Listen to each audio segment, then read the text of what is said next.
It's been 4 days since that happened. Joe Biden at a U.S. presidential debate. He's running for a second term against Donald Trump. Now, to call Biden's performance a disaster would be an understatement. The U.S. president was struggling to string sentences together. He was fumbling. He sounded raspy and looked confused.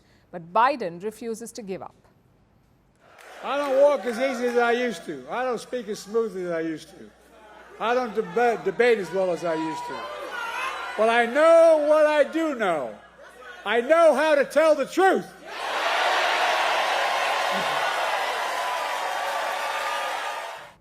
He's trying to embrace his old age, to sell it as an advantage perhaps. In any other situation, it may have been a good strategy.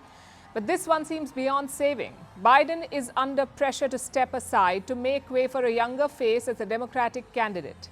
And it's not just his critics. Even his voters are drifting away from him. Look at the result of this new poll. It is damning for Joe Biden. Most voters think that he should not run again. They have concerns about his health.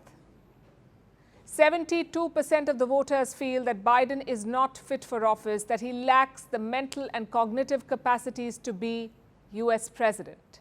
And this list includes some longtime supporters of Biden. The fact that he couldn't put answers together, the fact that he was tossed softball after Trump lied and lied and lied, and he just didn't go on offense. It was kind of clear to me that maybe Biden's not as with it as he used to be, and I think I'd be supportive if they put up another candidate rather than Biden. The media too is turning against Joe Biden. Major outlets that backed him in the past now want him to drop out, like the New York Times.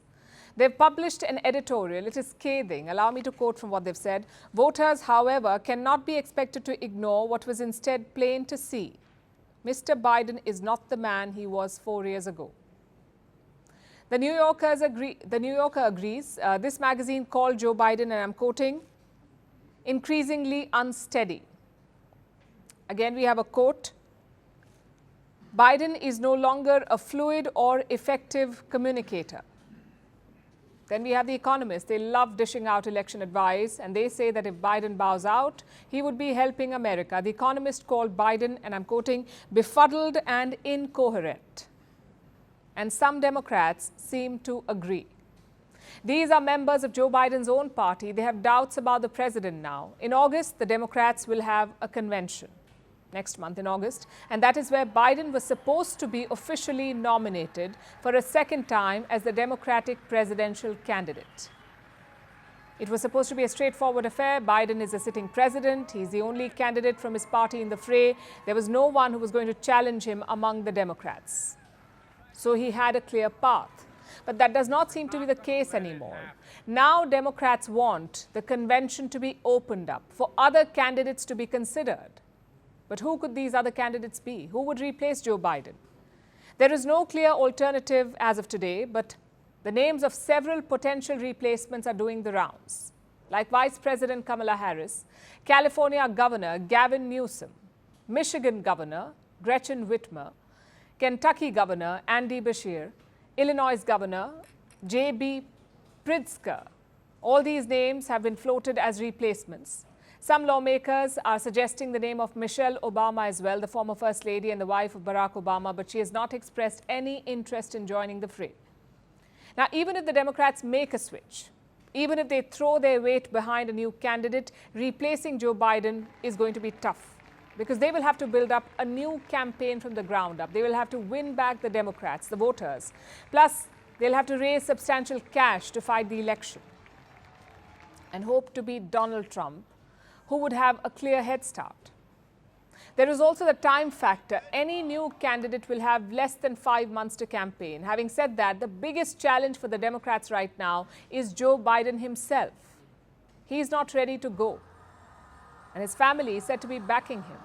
They want him to stay in the race. They want him to keep fighting.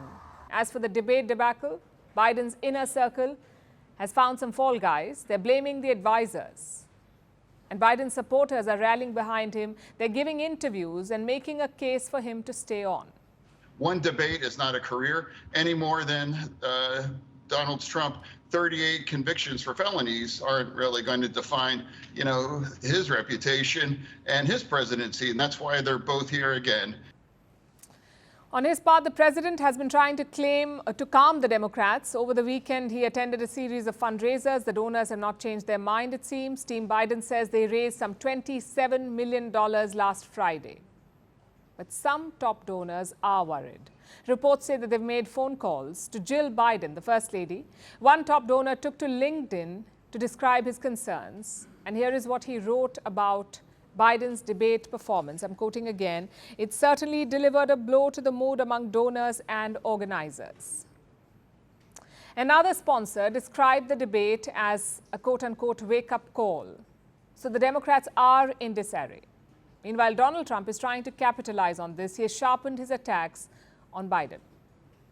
Despite the fact that crooked Joe Biden spent the entire week at Camp David resting, working, studying. He studied very hard. He studied so hard that he didn't know what the hell he was doing.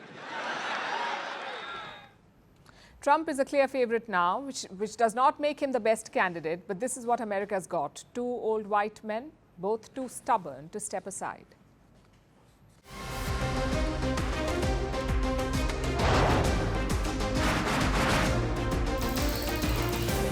On the show today, the T20 World Cup bandwagon has moved across to the West Indies. What can we expect